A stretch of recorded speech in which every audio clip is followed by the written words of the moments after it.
Hello my loves, and a very warm welcome back to The Library is Open. So I hope you've brought your library cards, my darlings.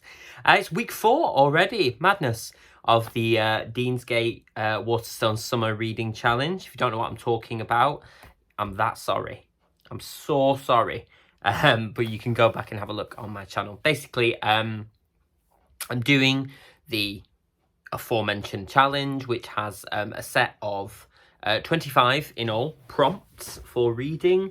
I've been dealing with them in columns, so a column per week over the course of the challenge, trying to work through my TBR on the proviso that I'm not going to buy any new books for this challenge, and I thought it could be a great way just to kind of work through all that stuff that I've been meaning to read but not managed to get to yet.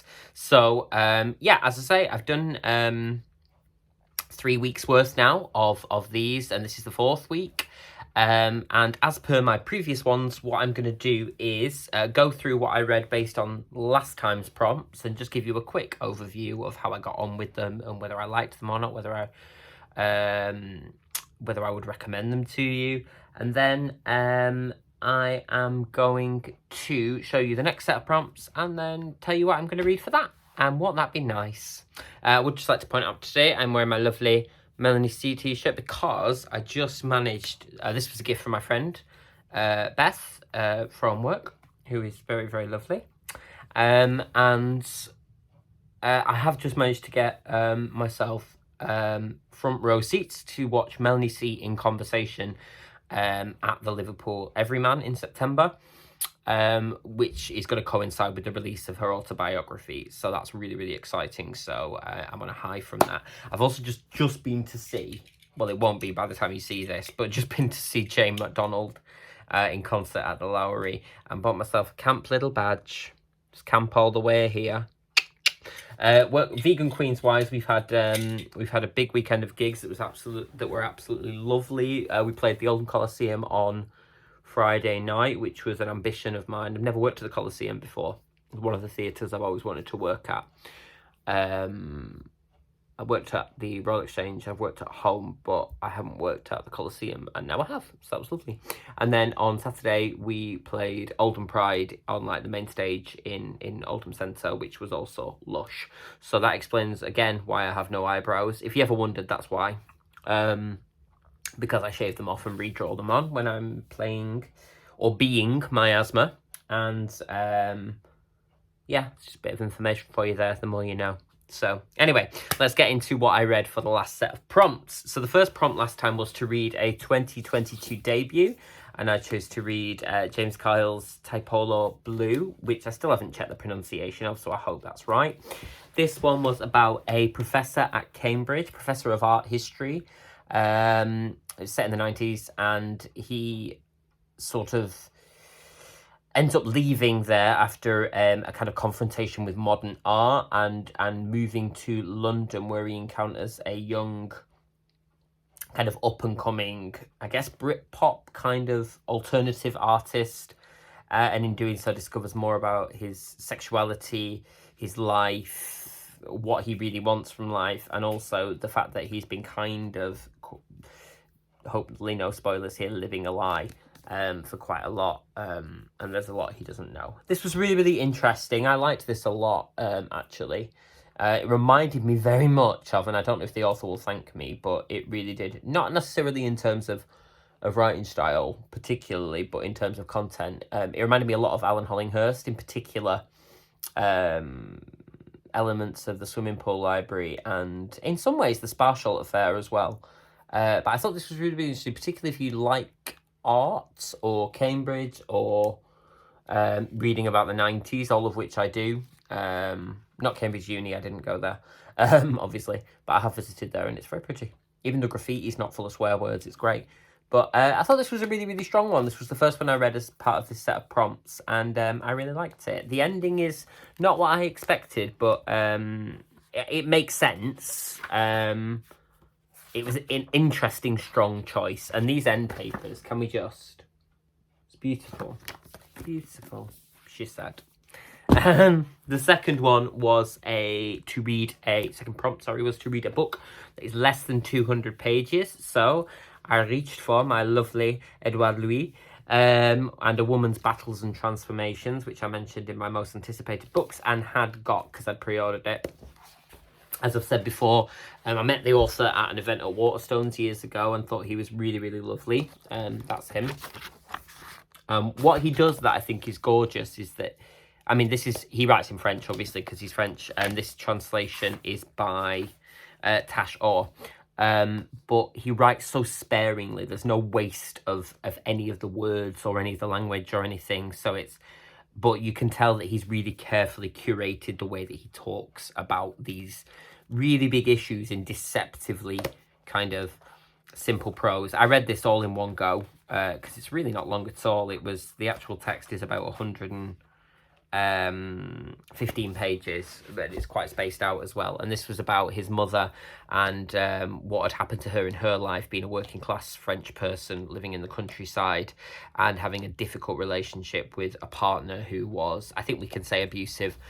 And this is kind of about her liberation over the course of many years and how that changed their relationship to each other. I just thought it was really beautiful. As I say, deceptively simple. And another great one from this author who I really, really, really like. So there we go. The third prompt this time was like a free choice. So if you recall, if you don't go back and watch the video, I decided to be inspired by a candle. I have a candle it's called Sakura Blossom Festival, which is a Japanese festival. And this book, Scattered All Over the Earth by Yoko Tawada, was about the search for a lost Japan, basically. So I picked this. This is probably my top pick of this particular set of prompts. I thought this was absolutely gorgeous. So this concerns our main protagonist is Hiruko, who thinks that she may be the last Japanese person left in the world because something has happened to the earth whereby countries are starting to disappear. Some really interesting arguments here about our countries said to disappear if they get renamed as well and stuff. I don't want to probe too much in because that's the beauty of this text is that it really makes you think about stuff like that. But it's all about language, it's about connection, it's about trying to find where you fit when, you know, there may not be anyone left that looks like you, knows the things that you know, has the same points of reference. But this is beautiful. It's told in I think it's 5 or 6 different voices. Chapters are called like whomever speaks and stuff like that, and they narrate this story of their search for the native tongue, if you will, which, and as we know, language and accent, dialect, culture are so important and so grounding to people. Yeah, I thought this was stunning, and that artwork alone sells the book for me. Beautiful. The fourth prompt was to read a book with girl in the title.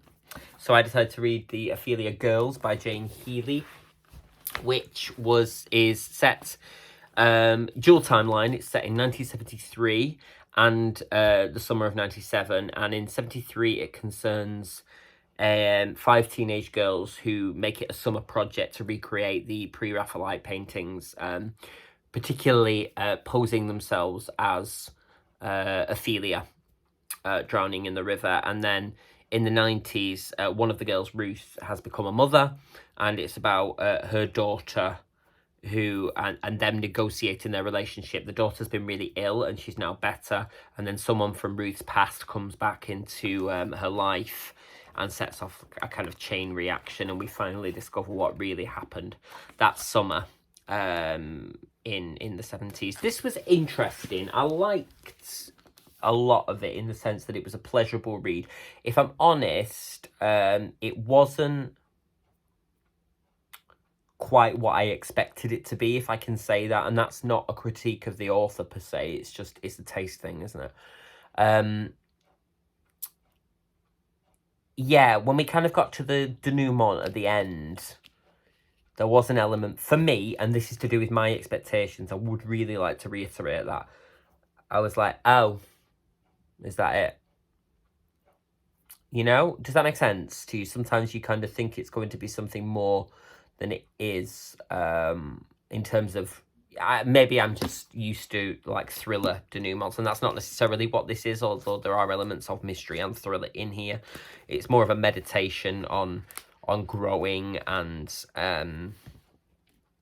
I guess in some ways the changing role or the changing perception of women in the latter half of the 20th century.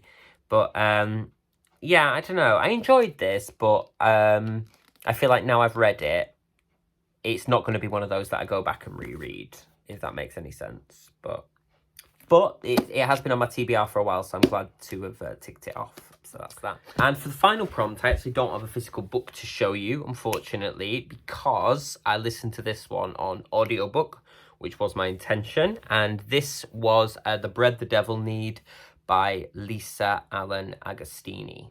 And I listened to this on audiobook, and this was set in Port of Spain, which is the capital of Trinidad and Tobago. And our main character is in an abusive relationship in that one. It's quite graphic in places. Not excessively so, but it also doesn't shy away from the truth of kind of domestic abuse and stuff, so do be aware of that.